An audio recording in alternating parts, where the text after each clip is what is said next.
Nedávno sme boli v Londýne v spoločnosti Capezio, kde nám je hlavný fitter Paul, ahoj Paul, predstavoval modely špičiek. Pohovoríme si o Ave. Začína si získavať svoje stále faninky. V poslednom období sa u nás predáva čím ďalej tým viac.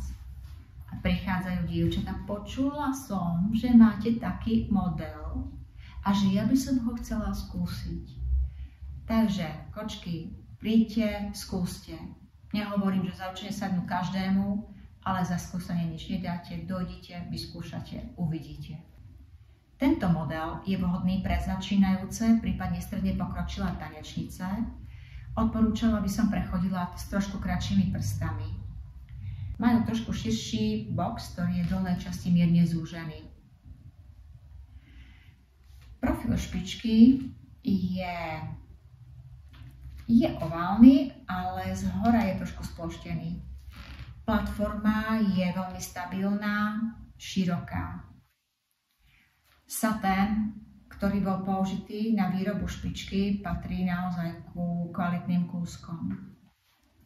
Vo vnútri máme, hovorím tomu, taký plyšový materiál. Je na dotyk veľmi jemný, hebký, fakt veľmi extrémne príjemný a saje pod. Stielka, táto časť je kožená a vo vnútri vidíme, že je vyrobená z prírodných materiálov. A tu na koncu je jemnejšia. Dokáže potom pekne ohlemovať tvar chodidla. Vonkajšia podrážka je vyrobená z kože. Ava sa vyrába v dvoch variantách.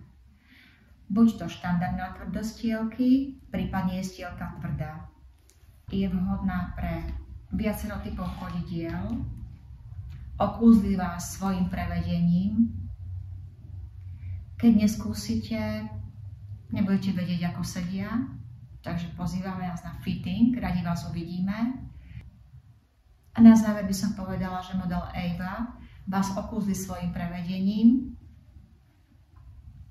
Je vhodný pre viacero typov chodidiel a je na tom aj dobrá cena.